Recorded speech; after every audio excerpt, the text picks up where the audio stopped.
নমস্কার, নাগরিক মনে সবাইকে স্বাগত। ওপারে ভারত বিদ্বেষী মনোভাব বাড়ায় উদ্বেগ। নেতাদের মন্তব্যে লজ্জিত বাংলাদেশিরা। সীমান্তের ওপার থেকে বারবার ভারত ভাগের হুঁশিয়ারি দেওয়া হচ্ছে। বাংলাদেশের নির্বাচন যতই এগিয়ে আসছে, ততই যেন ভারত বিদ্বেষের পারদ চলছে। তবে নেতাদের মুখের হুমকিতে লজ্জায় পড়তে হচ্ছে বাংলাদেশের সাধারণ নাগরিকদের। বাংলাদেশের বিভিন্ন রাজনৈতিক দল এবং মৌলবাদী সংগঠনগুলি যখন উত্তর পূর্ব ভারতের ৭টি রাজ্যকে বিচ্ছিন্ন করার হুঁশিয়ারি দিচ্ছেন, তখন সে দেশের নাগরিকরা চিকিৎসার জন্য শিলিগুড়িতে ছুটে আসছেন।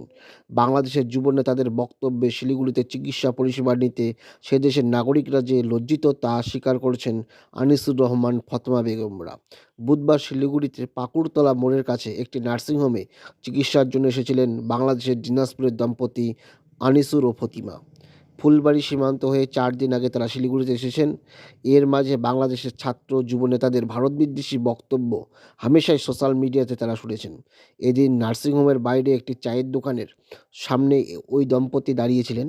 কথায় কথায় প্রশ্ন করা হয়েছিল, আপনার দেশের নেতারা ভারতে চিকিৎসা নিতে যেতে মানা করছেন, তবে এখানে কেন চিকিৎসার জন্য এসেছেন?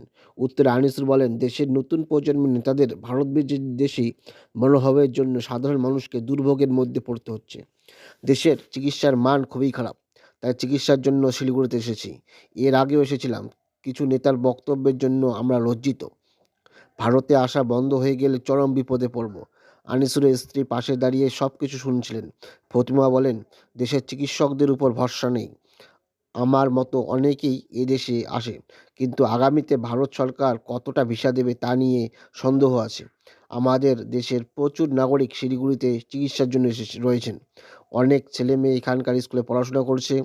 ওই নার্সিংহোম স্ত্রী চিকিৎসার জন্য এসেছিলেন পঞ্চগড়ের দেবীগঞ্জের বাসিন্দা পেশায় শিক্ষক রাসেল আহমেদ। তিনি বলেন, নেতাদের ভারত বিদ্বেষী বক্তব্যের জন্য বাংলাদেশের নাগরিকদের প্রশ্নের মুখে পড়তে হচ্ছে। দেশের অস্থির পরিস্থিতি দূর হওয়া তো দূরের কথা, নতুন করে জটিলতা তৈরি হবে। ভারত বিদ্বেষী কথা বলে নেতারা ভোট বৈতরণী পার হতে চাইছে। নতুন করে বাংলাদেশিদের ভিসা দেওয়া ভারত বন্ধ করে রেখেছে বলে সূত্রের খবর। পড়াশোনা ও চিকিৎসা সম্পর্কিত ভিসা যারা আগে পেয়েছিলেন তারাই কেবল এদেশে আসছেন। এদিন ২৫ জন বাংলাদেশি ফুলবাড়ী সীমান্ত হয়ে এদেশে পা রেখেছেন, যার সিংহভাগ চিকিৎসার জন্য এসে চিকিৎসা করিয়ে ২০ জন বাংলাদেশে ফিরে গিয়েছেন। গত বছর ভারতীয় পতাকা অবমাননার জন্য বাংলাদেশের নাগরিকদের হোটেলে ঘর ভাড়া দেওয়া বন্ধ রাখার সিদ্ধান্ত নিয়েছিল শিলিগুড়ির ব্যবসায়ীরা। সেই সিদ্ধান্ত তারা এখনও অনড়।